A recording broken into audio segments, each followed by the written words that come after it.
Assalamualaikum warahmatullahi ta'ala wabarakatuh. Alhamdulillahi rabbil alamin. Wassalatu wassalamu ala rasulina Muhammadin wa ala alihi wa sahbihi ajma'in. Allahumma aghnina bil ilmi wa zayyinna bil hilmi wa akrimna bit taqwa wa jammilna bil afiyati ya arhamar rahimin. Rabbi shrah li sadri wa yassir li amri wa hlul 'uqdatam min lisani yafqahu qawli. Rabbi yassir wa la tu'assir wa tammim bil khair wa bika nasta'in wa la hawla wa la quwwata illa billahil aliyyil azim. Alhamdulillah tuan-tuan, puan-puan dirahmati Allah Subhanahu wa taala. Pada malam ni insya-Allah kita akan sambung perbincangan dalam surah Yusuf pada ayat yang ke-63, 64, 65 dan juga 66. Kita telah tangguh pengajian kita hampir 2 bulan lebih. Jadi alhamdulillah pada malam ini kita dapat bersama-sama kembali menjambung tafsir dalam surah Yusuf ayat ke-63.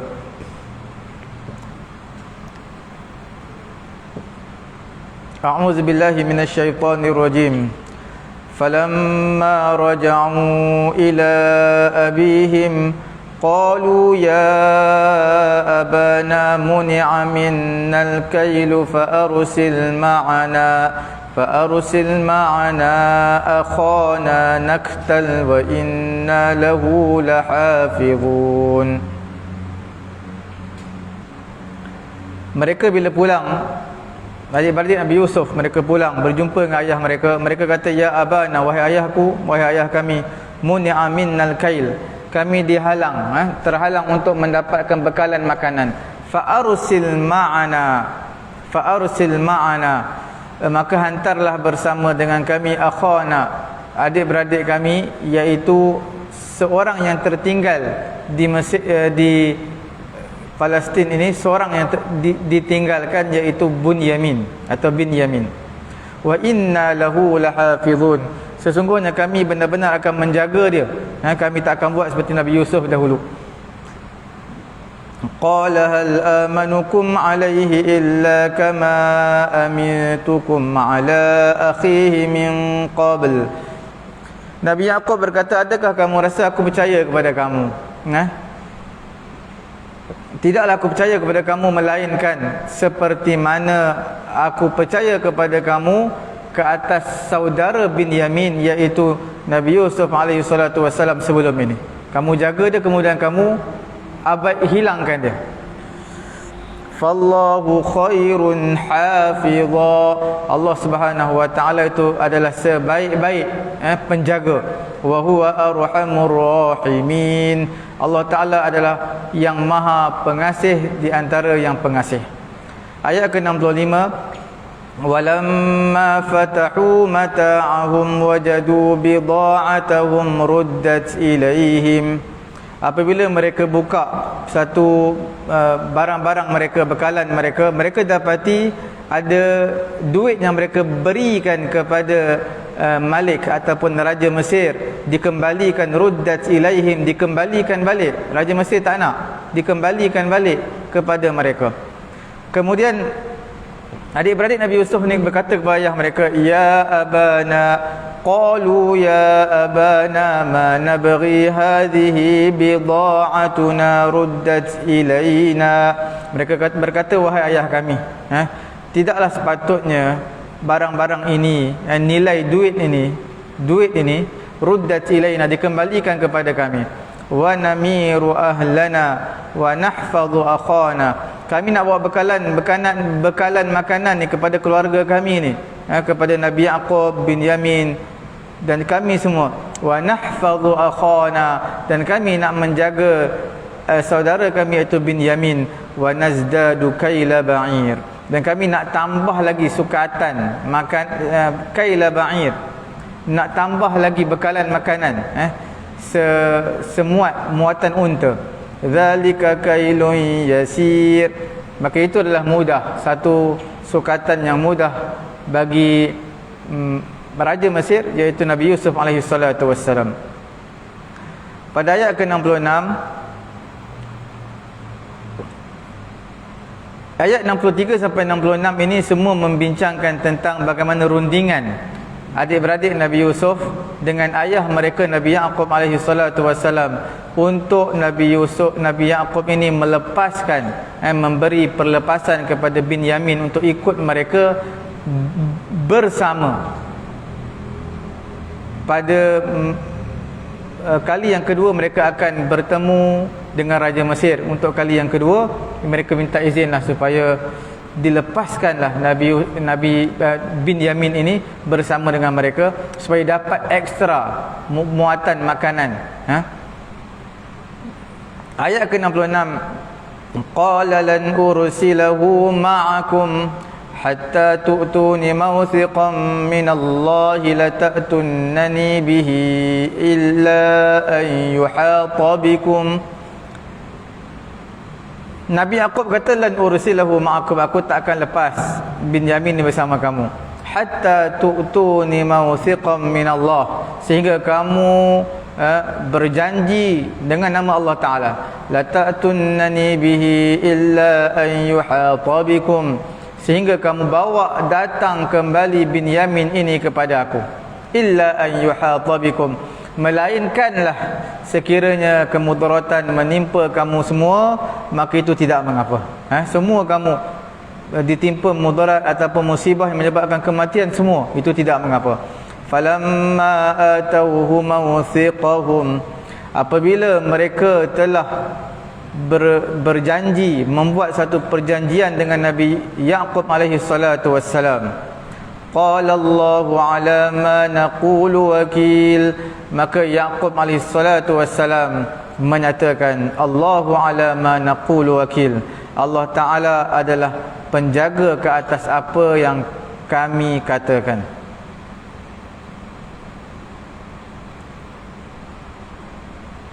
Kita lihat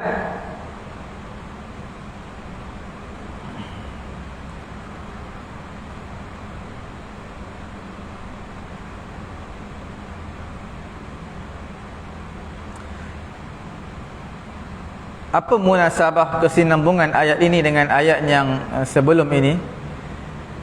Perbincangan, kalau kita lihat al-kalam wasiqus silah bima qablah, sebenarnya ayat ini ada kaitan dengan yang sebelum ni, ada kesinambungan dia.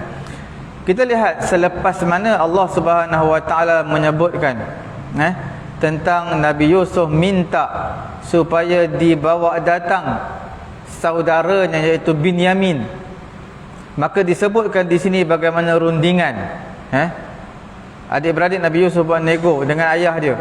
Untuk apa? Untuk ayah dia lepaskan Binyamin bersama dengan mereka, dibawa datang bertemu dengan Raja Mesir, iaitu Nabi Yusuf pada ketika itu.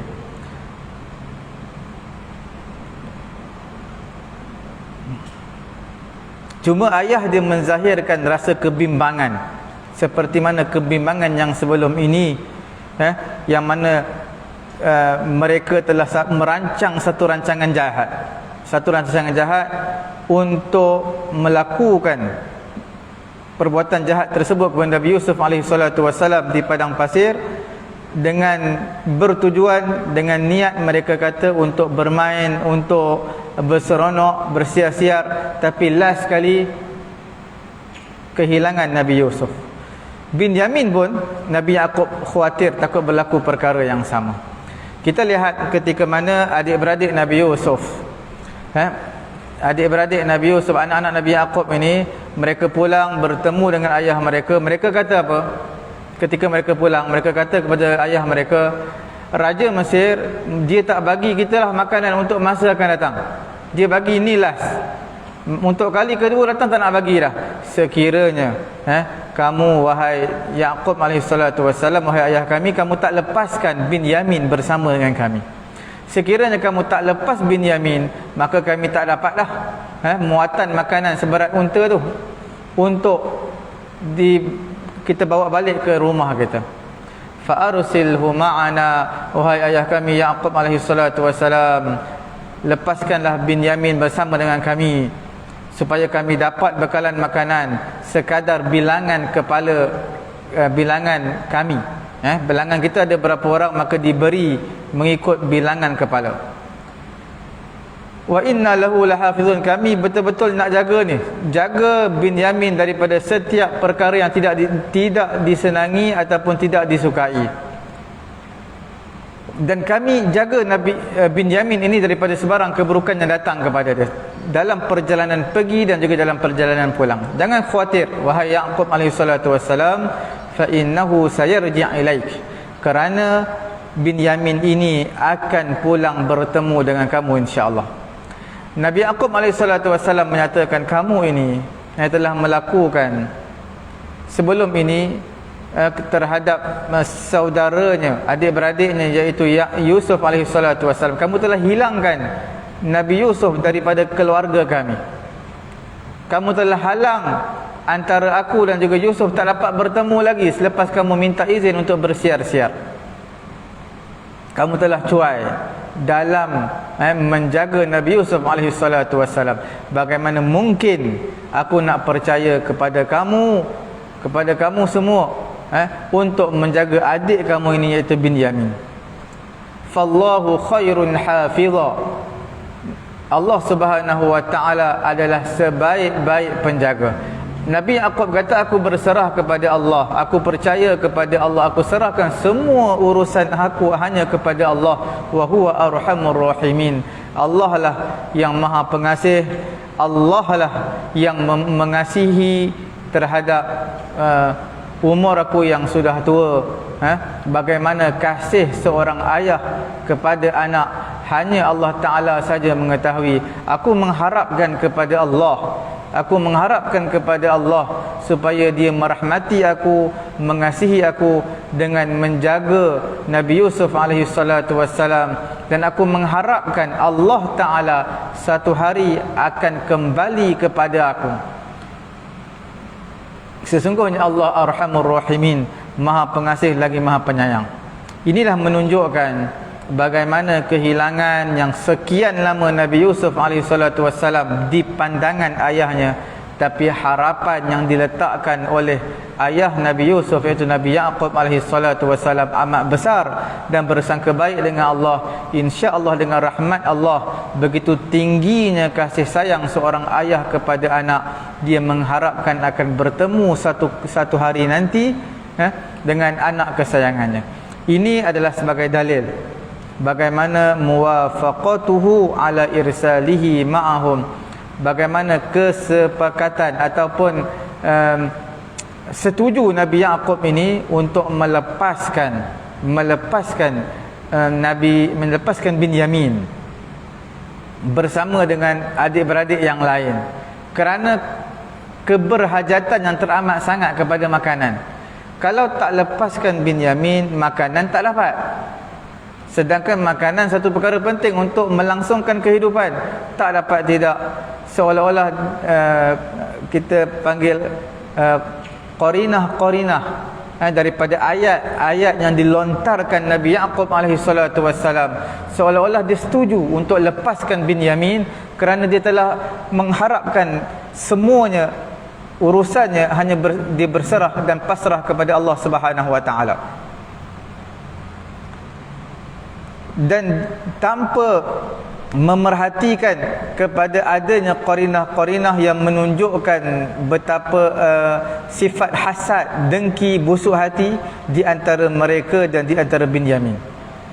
Nabi Yaqub ini dia lepaskan ada unsur-unsur ataupun qarinah-qarinah yang menyatakan dia setuju untuk melepaskan Binyamin bersama adik-beradik yang lain untuk mendapatkan makanan, kerana kalau dia tak bagi, makanan akan disekat, tak diberikan kepada keluarga Nabi Yaqub alaihi salatu wassalam. Jadi bila dia lepaskan Binyamin ini dan dia lihat juga di sana tidak ada qarinah yang menunjukkan mereka ni dengki terhadap Binyamin. Tapi Nabi Yusuf dahulu memang ada nampak bibit-bibit dengki itu daripada adik-beradik Nabi Yusuf kepada Nabi Yusuf alaihissalatu wassalam, kerana kecenderungan kasih sayang ayahnya lebih kepada Nabi Yusuf berbanding adik-beradik yang lain. Apabila adik-beradik Nabi Yusuf membuka barangan ataupun bekas makanan mereka, mereka dapati di dalam bekas makanan itu ada tersorot satu wang samanut ta'am, ataupun duit makanan yang mereka serahkan kepada Raja Mesir untuk membeli makanan. Duit tersebut dikembalikan kepada mereka. وَهِيَ الَّتِي كَانَ يُوسُفْ أَمَرَ غِلْمَانَهُ بِوَضْعِهَا فِي رِحَالِهِمْ.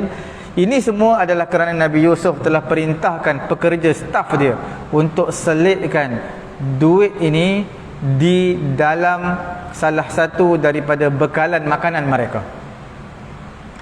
Kerana apabila mereka dapati ada duit ini dalam bekalan makanan mereka, mereka akan berkata, wahai ayah kami, maza nurid ziyadata ala hadzal ikram wa ihsanil malik ilaina. Apa lagi yang kita nak? Kita nak apa lagi? Nak lebih apa lagi? Berbanding dengan ihsan, ikram, iaitu betapa mulianya raja memuliakan raja kepada diri kita, sehingga mereka tak nak duit ini, kembalikan balik kepada kita. Takkanlah tak boleh nak lepaskan Binyamin bersama kami untuk bertemu dengan Raja Mesir. Inilah dirham-dirham kami yang mana dikembalikan balik dan diletakkan dalam bekas makanan kami. Apabila kami bawa Binyamin bersama dengan kami akan dapat lebih muatan makanan, sebab dia ikut kepala. Sebab hadirnya Binyamin, maka dapatlah lebih satu muatan unta makanan. Kalau tak bawa Binyamin, bukan sekadar dia tak dapat, kami semua pun tak dapat. Wa hadza idza ja'al tama istifhamiyah. Okey. Sesungguhnya kami, apabila kami pergi bersama dengan Binyamin untuk kali yang kedua, maka kamu lepaskan Binyamin bersama kami akan bawa datang al-mirah, makanan, bekalan makanan kepada keluarga kami daripada Mesir ke Palestin. Dan kami akan jagalah Binyamin, jangan risau, dengan inayah, dengan riayah, kekuasaan ataupun kudrat yang kami ada, kami akan jaga sebaik yang mungkin. Jangan kamu khawatir wahai ayah kami Yaqub alaihi salatu wassalam.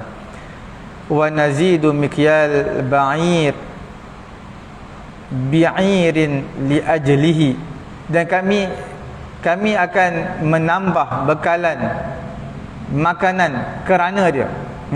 Kami akan ditambah bekalan makanan kerana dia. Kerana Raja Mesir ini, Raja Mesir, dia memberikan kepada setiap satu kepala, setiap seorang lelaki satu kepala, iaitu himlu ba'ir, semuat muatan unta. Dia tak lebih dan tak kurang. Itulah kita panggil dari segi ekonomi Mesir yang dipimpin oleh Nabi Yusuf AS, begitu baik pentadbirannya. Dan sekadar ditambah satu muatan untuk kami, kerana kami bawa Binyamin, itu perkara yang mudahlah bagi Nabi Yusuf, bagi Raja Mesir ni. Tidak susah, kerana dia seorang yang pemurah. Kita bawa saja Binyamin, maka tak mustahil dia akan bagi lebih kepada kita. Nabi Yaqub alaihi salatu wassalam, Nabi Yaqub kata, wa qad tazakkara madhi Yusuf, sesungguhnya Nabi Yaqub kata, kamu ingatlah perkara yang telah lalu, yang kamu telah lakukan kepada Nabi Yusuf alaihi salatu wassalam. Lan ursil Binyamin ma'akum, aku tak akan lepaskan Binyamin bersama dengan kamu, dengan syarat kamu kena datangkan satu janji, dengan sumpah yang bahawasanya kamu akan bawa datang kembali Binyamin seperti mana kamu bawa dia pergi. Bahawa kamu bawa dia ke Mesir, kamu bersumpah kamu akan bawa dia datang kembali ke Palestin seperti mana kamu bawa dia pergi ke Mesir. Melainkan satu keadaan yang tak dapat tidak, yang menimpa kamu, yang menyebabkan semua kamu mati, musibah menimpa keseluruhan kamu, itu adalah di luar daripada kemampuan aku. La taqdirun, kamu tak mampu untuk menyelamatkannya, itu tidak mengapa. Maka kalau diperhatikan di sini, perjanjian yang dikuatkan dengan sumpah itu dipanggil sebagai yamin, sumpah. Sumpah.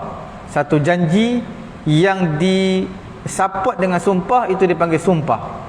Sekiranya satu perjanjian yaqtadi ziyadatal inayah, dia nak perjanjian ini dia jaga sungguh-sungguh, dia sempurnakan janji sungguh-sungguh tanpa sumpah, maka itu dipanggil sebagai mitsaq. Perbezaan yamin adalah satu janji dengan sumpah. Sekiranya diambil satu perjanjian yang mana perjanjian tidak bersumpah, tapi perjanjian tersebut diambil dan dia menyatakan dia akan sungguh-sungguh menyempurnakan perjanjian ini, maka itu dipanggil sebagai mitsaq. Bila mana mereka telah datangkan, mereka telah bersaksi, mereka telah mengambil perjanjian yang dikuatkan dengan sumpah yang mereka akan jaga sungguh-sungguh Binyamin ini, maka Nabi Yaqub alaihi salatu wassalam telah berkata, wallahu ala ma naqul, Allah Ta'ala, apa yang kami katakan semuanya Allah Ta'ala bersaksi, Allah Ta'ala memerhati, Allah Ta'ala maha melihat, menjaga, memantau, dan aku menyerahkan urusan aku hanya kepada Allah. Wa qad wafaqa ala irsalihi ittiraran, aku setuju ni, Nabi Yaqub ni setuju ni untuk lepaskan Binyamin ini bukan apa kerana terpaksa. Kerana kalau tak dilepaskan Binyamin tak dapat makanan. Tak dapat, tidak terpaksa dilepaskan Binyamin untuk mendapat bekalan makanan. Kerana Nabi Yusuf tak akan lepas sebenarnya. Nabi Yaqub tak akan lepas. Kerana la yuldagul mu'minu fi juhrin wahidin marratain. Orang beriman tak akan dipatuk ular dua kali dalam lubang yang sama. Makna tak akan ditipu dua kali. Nabi Yaqub tak akan lepas. Lepas Nabi Yaqub ini bukanlah menunjukkan dia termakan dengan pujukan adik-beradik Nabi Yusuf. Nabi Yaqub melepaskan Binyamin hanya kerana terpaksa untuk mendapatkan bekalan makanan.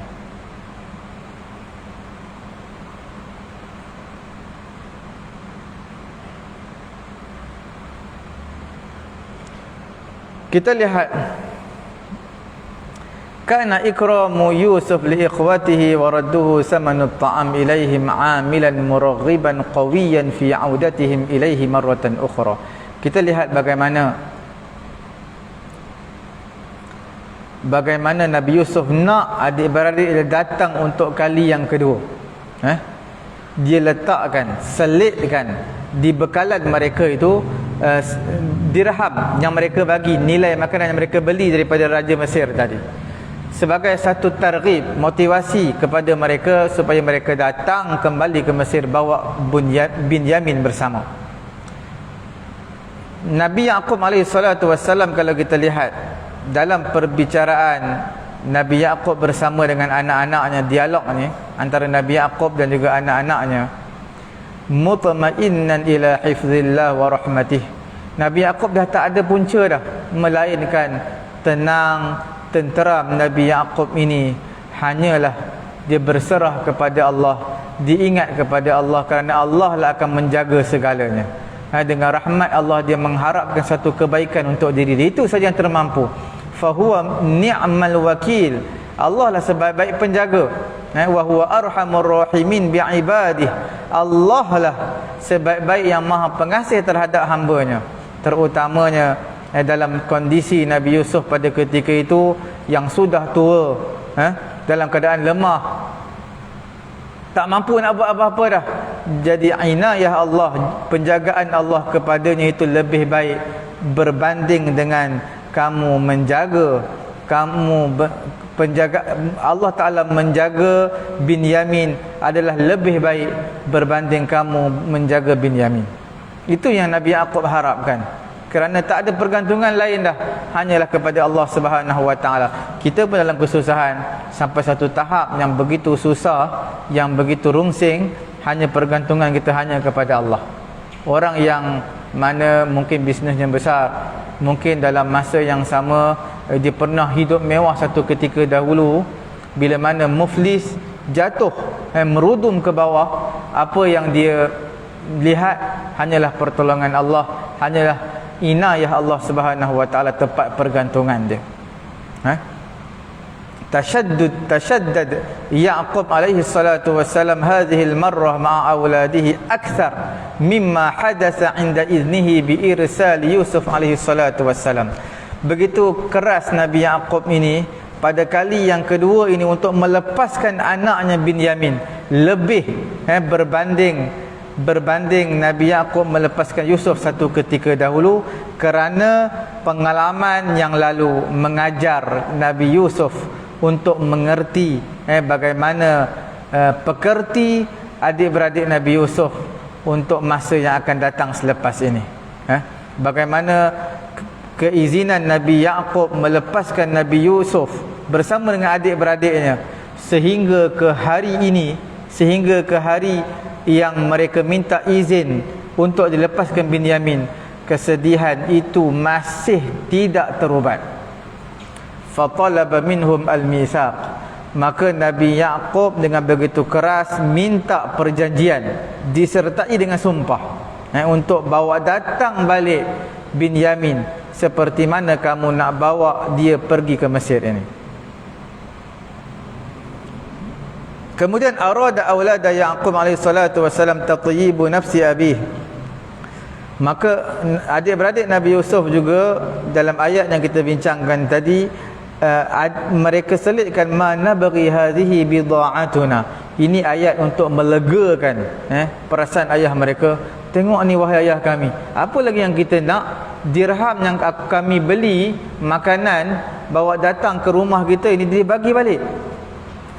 Ini semua nak memenuhkan rasa curiga, rasa tak sedap hati Nabi Ya'qub. Mereka nak tutup dengan rasa selesa bila dilepaskan Binyamin bersama dengan mereka.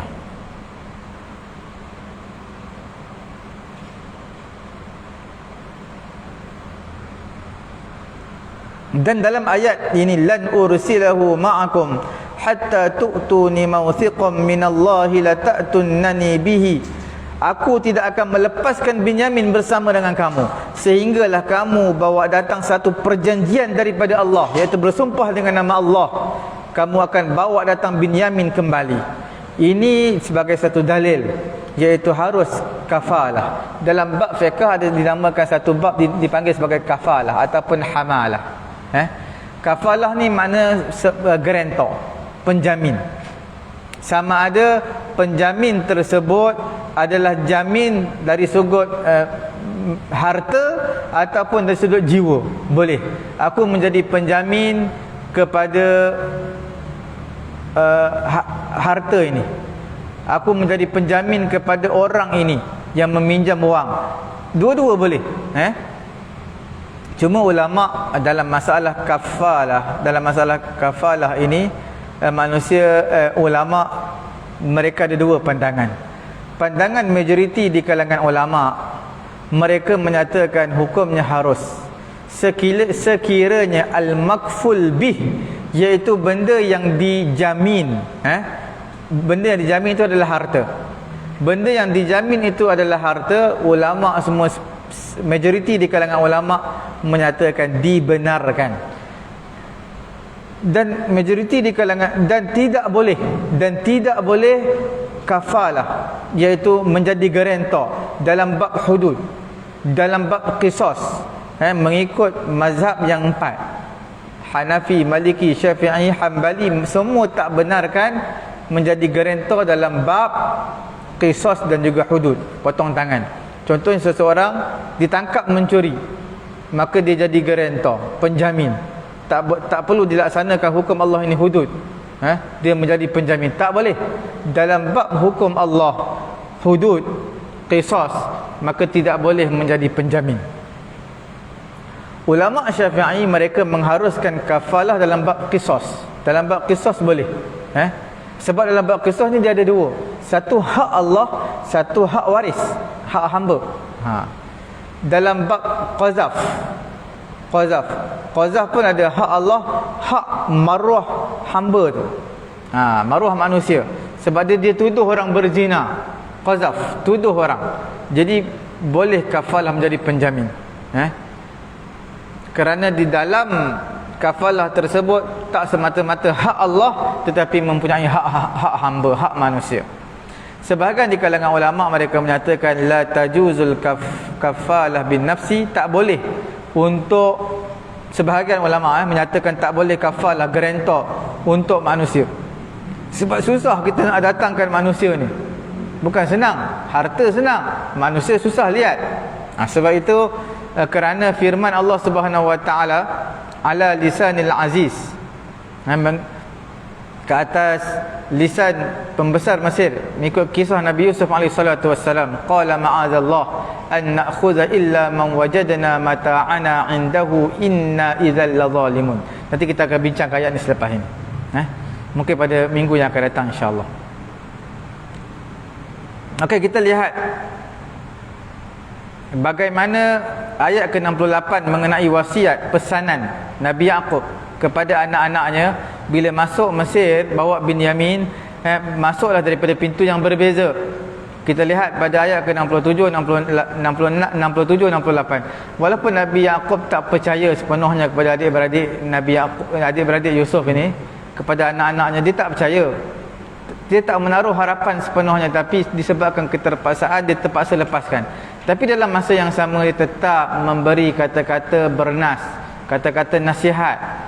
Dia menyatakan waqala ya bani la tadkhulu min babin wahidin wadkhulu min abwabin mutafarriqah wa ma ughni ankum minallahi min syai' inil hukmu illa lillah alaihi tawakkaltu wa alaihi falyatawakkalul mutawakkilun.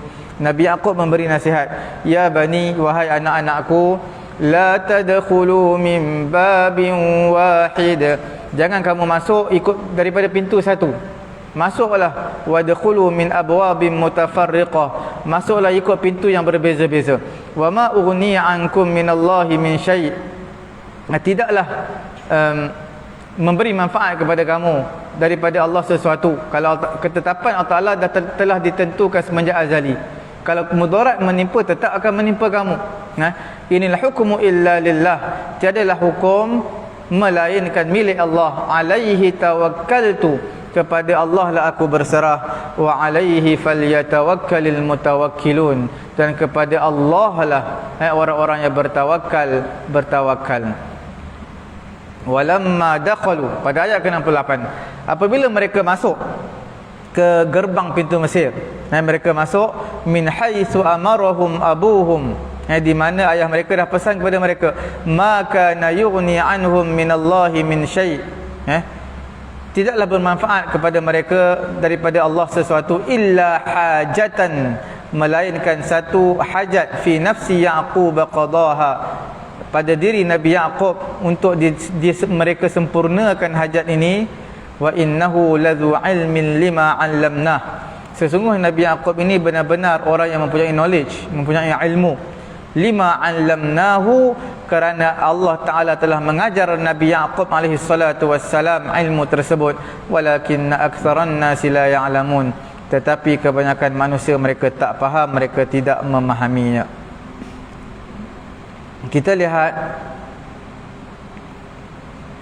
huraian dalam ayat yang ke-67, 68. Huraiannya, Nabi Yaqub perintahkan memberi nasihat kepada anak-anaknya. Lamma jahazahum, mereka dah bersiap sedia untuk bermusafir bersama Binyamin ke Mesir. Pesanan Nabi Yaqub, jangan masuk satu pintu, masuklah daripada pelbagai pintu. Kerana mereka ini orang-orang yang segak, yang handsome, yang sempurna, tubuh badan mereka, rupa mereka, paras mereka. Jadi itulah pendapat majoriti di kalangan ulama-ulama tafsir, supaya tidak terkena kepada mereka ain. Ain ini adalah satu pandangan manusia yang pandangan jahat, manusia yang terkena kepada seseorang. Itu nama dia ain. Fa innahu khafa minal ain alaihim. Nabi Yaqub kata dia takut ain terkena kepada anak-anak dia. Ain ini haqqun, adalah perkara yang benar. Annaha sababun haqqun fi zahir, dia adalah sebab yang benar pada zahirnya, pada tuaddi ila darar, kerana dia boleh bawa kepada kemudaratan. Tetapi dengan izin Allah, kehendak Allah, Allah Ta'ala boleh ubah perkara tersebut. Selepas mana Nabi Yaqub menyatakan wa ma ughni ankum minallahi min syai', tak bermanfaat kepada kamu daripada Allah sesuatu. Kalau Allah dah tetapkan mudarat menimpa kamu, tetap akan menimpa.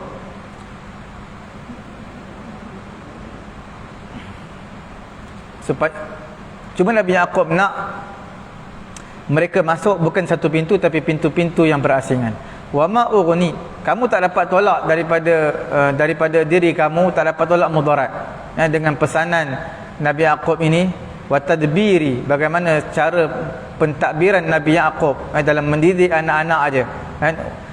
Walaupun dia memberi kata-kata nasihat, dalam masa yang sama dia memberi satu nasihat yang lain, iaitu urusan Allah, qada dan qadar Allah yang akan mengatasi segala-galanya.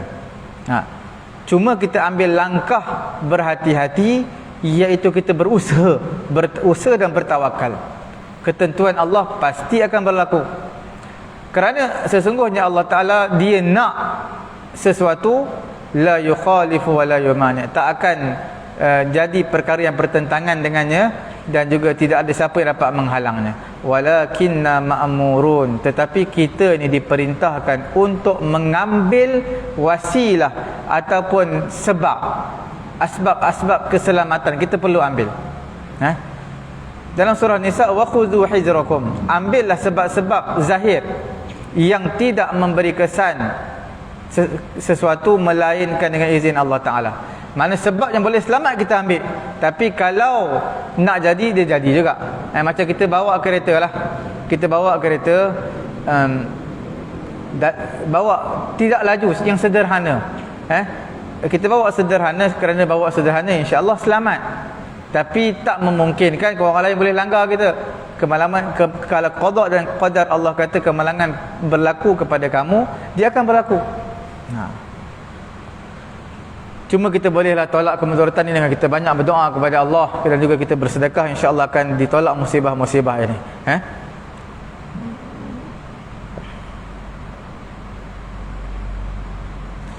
Cuma Nabi Yaqub pesan kepada anak-anak dia, dia kata apa? Jangan kamu mencabar qada dan qadar Allah. Tidak, kita bukan nak mencabar qada qadar Allah, tapi kita usaha.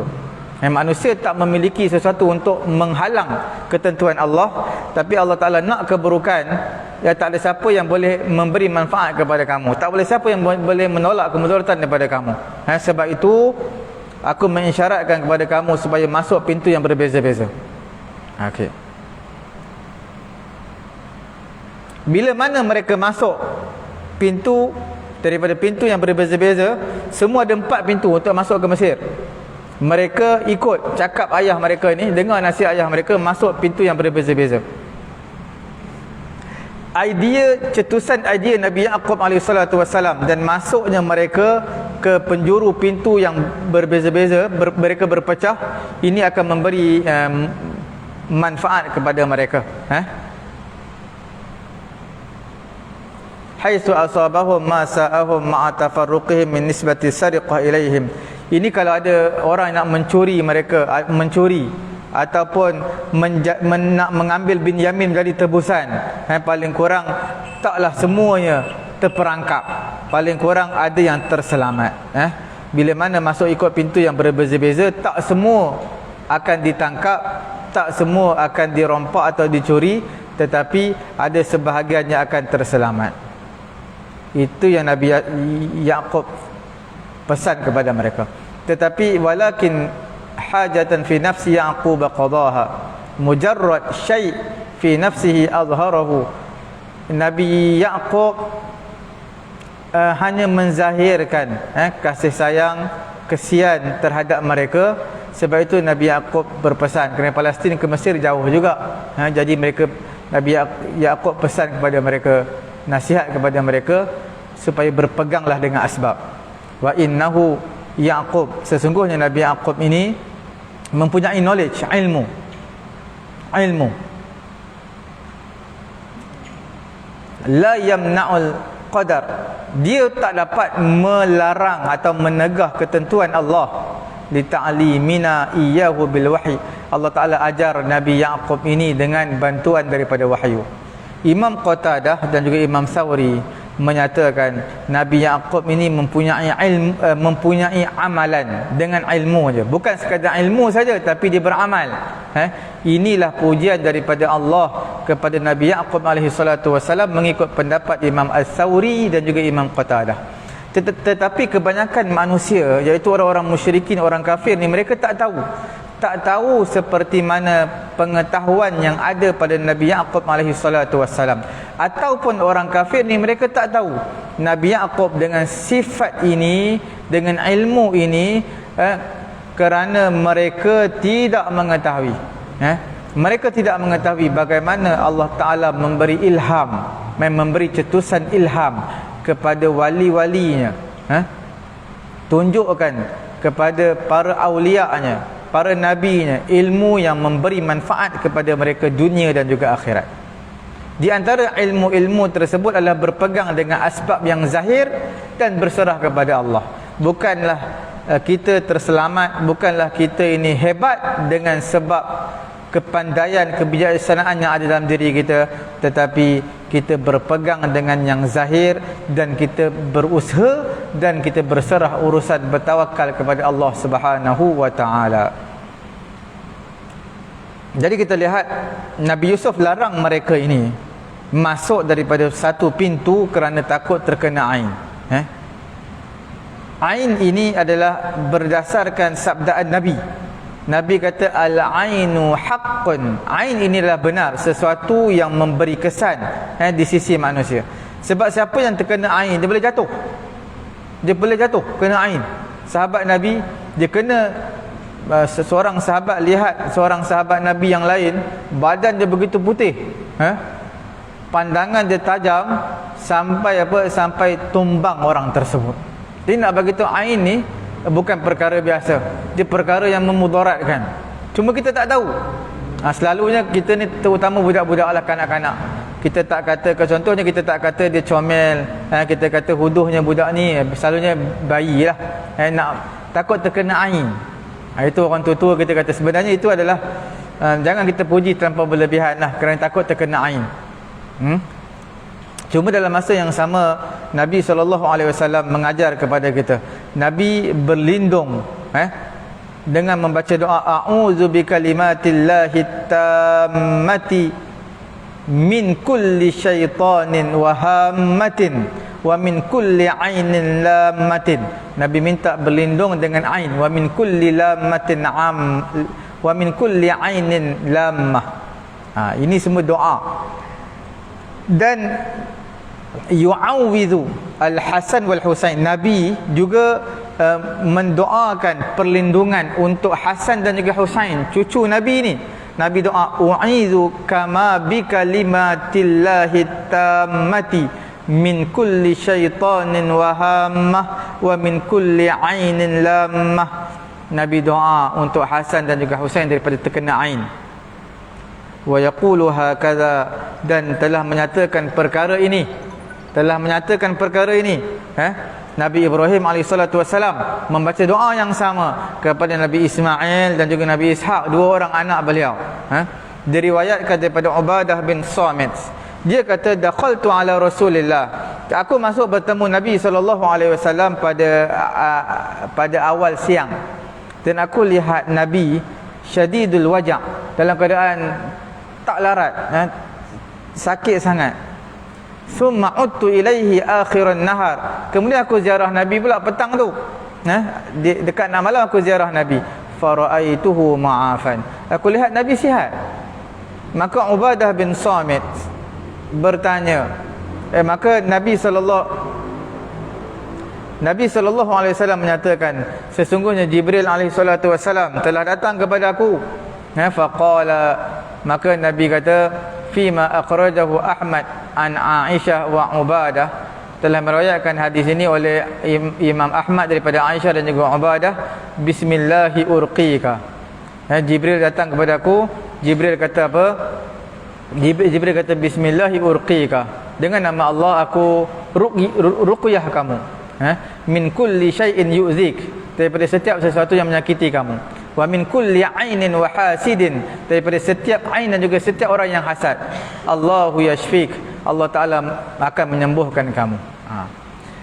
Jadi ke atas orang Islam, a'jabahu syai'un an yubarrik, hendaklah dia tabrik. Apa itu tabrik? Dia doa dengan keberkatan. Sarafal mahzur la muhalah, iaitu kerana perkataan Nabi SAW kepada Amir, alla barakta, tidakkah kamu tabrik, mengucapkan tabarakallah, menunjukkan ain ini tidak akan memudaratkan apabila seseorang itu idza barrakal ain, apabila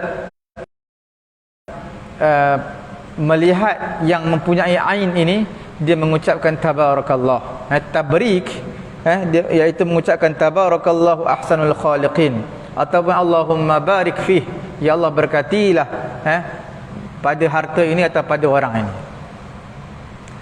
Sedap kamu baca Quran, kata kat dia, ucapkan alhamdulillah. Jangan kata ya memang aku sedap baca Quran. Kata alhamdulillah, insya-Allah tak kena ain. Orang yang pandai, orang yang puji dia, maka dia kata kepada orang yang memuji dia, ucapkan alhamdulillah, ataupun ucapkan tabrik, ucapkan tabarakallah, tabarakallah ahsanul khaliqin. Bila orang yang mengucapkan tabarakallahu ahsanul khaliqin ataupun alhamdulillah ini, idza asaba bi'ainihi wa lam yubarrik, apabila terkena seseorang dengan ainnya, dia tidak tabrik, tidak mengucapkan tabarakallah, maka diperintahkan kepada orang tersebut untuk mandikan, untuk mandikan orang yang kena ain tadi, wa yujbar ala zalika, dan kena paksa orang tadi untuk mandikan dia sekira dia tak nak. Kena perintah tersebut wajib. Kerana Nabi SAW dalam hadis Abu Umamah, Nabi perintahkan orang yang mata dia ain, terkena kepada orang lain penyakit ain ini, Nabi suruh mandikan kepada al-ma'in, orang yang terkena ain. Dan wa amara bir ruqyah, Nabi suruh orang tersebut untuk ruqyah, untuk berubat.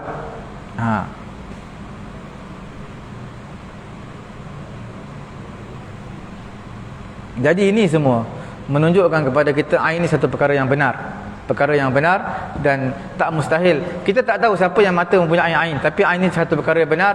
Contohnya kereta dia terlampau cantik, ada orang lihat kereta dia begitu sangat cantik yang menakjubkan, sehingga terkena ain pada kereta itu, boleh terbabit dalam kemalangan, ataupun ada pokok yang timpa dia, ataupun ada benda jatuh kat dia, boleh pecah cermin dan sebagainya. Itu kemungkinan ain akan berlaku. Dan kita minta bagaimana nak mengelakkan ain terkena pada diri kita, pada harta kita, maka bacalah doa yang Nabi ajar yang saya bacakan tadi. InsyaAllah semoga Allah Ta'ala beri kefahaman kepada saya dan juga tuan-tuan. Subhanallahumma wa bihamdihi, subhanakallahumma wa bihamdika, asyhadu an la ilaha illa anta, astaghfiruka wa atubu ilaik. Bismillahirrahmanirrahim. Alhamdulillahi rabbil alamin, wassalatu wassalamu ala rasulina Muhammadin wa ala alihi wa sahbihi ajma'in. Allahumma anfa'na bima 'allamtana wa 'allimna ma yanfa'una wa zidna 'ilma. Alhamdulillahi ala kulli hal wa na'udzubillahi min hali ahli an-nar. Wa sallallahu ala sayyidina Muhammadin wa ala alihi wa sahbihi ajma'in. Alhamdulillahi